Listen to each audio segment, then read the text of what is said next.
the government of POJK will facilitate and revive the jihadi culture in POJK is testimony to the worst kind of political opportunism.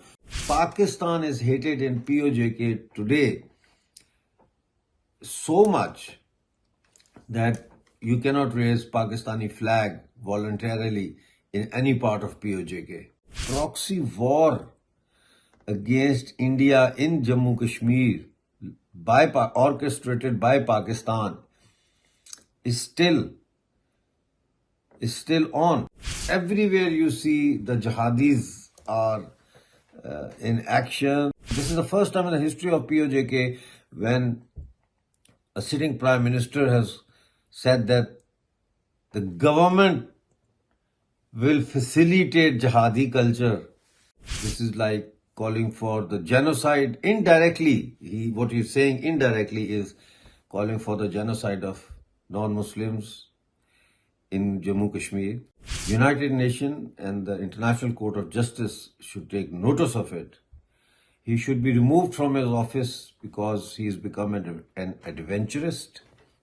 He's become a political opportunist. The offer made by the Pakistan-occupied Jammu Kashmir Prime Minister Chaudhry Anwar al-Haq to jihadi organizations that the government of POJK will facilitate and revive the jihadi culture in POJK is testimony to the worst kind of political opportunism on his part.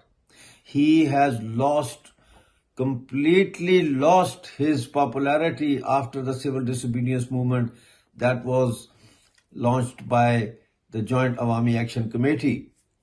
He was forced and pushed to the wall to release political prisoners in Pakistani-occupied Jammu Kashmir.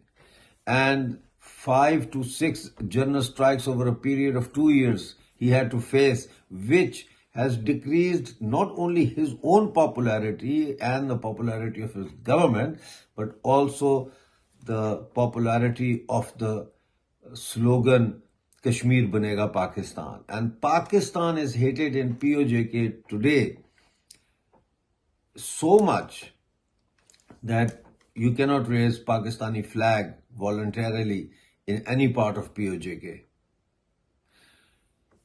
This also is a testimony to the fact that the proxy war against India in Jammu Kashmir orchestrated by Pakistan is still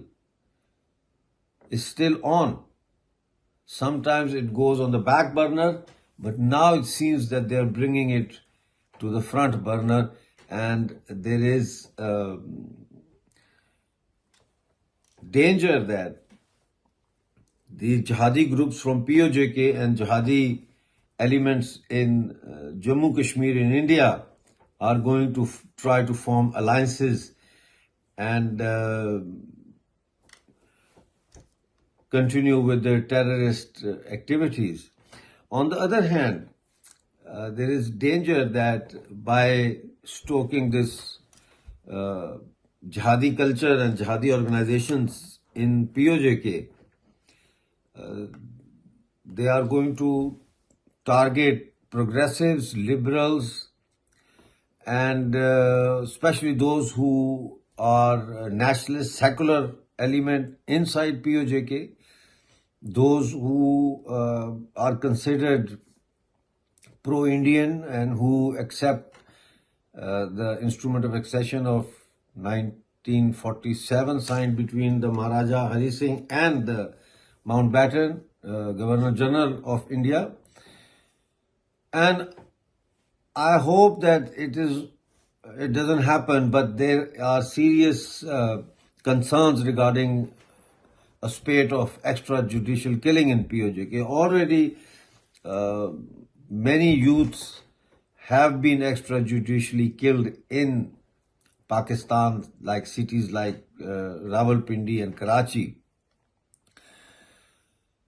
The jihadi element has already infiltrated into various WhatsApp groups, the Kashmiri diaspora WhatsApp groups, and they monitor them.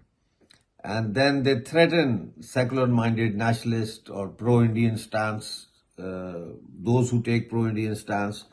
They threaten them, they demean them, and so everywhere you see the jihadis are in action. They are taking, they are being empowered by this POJK Prime Minister. This is the first time in the history of POJK when a sitting Prime Minister has said that the government will facilitate jihadi culture. The government will facilitate jihad in POJK. And the result was that the same evening, jihadi groups, Jihad Council and other Lashkar and all those Mujahid, they all were on the streets of Muzaffarabad and they were celebrating with automatic weapons. So I think that this is a very dangerous situation, and this Prime Minister, the statement he has made, it's a public statement in a public meeting. This is like hate speech. This is like calling for the genocide indirectly. What he's saying indirectly is calling for the genocide of non-Muslims in Jammu Kashmir. United Nations and the International Court of Justice should take notice of it. He should be removed from his office because he's become an adventurist. He's become a political opportunist and political adventurist, and is using the state machinery to stir up jihadi culture, which means that he's planning to empower terrorist non-state actors who we all know work against India. So he should be immediately removed from his position.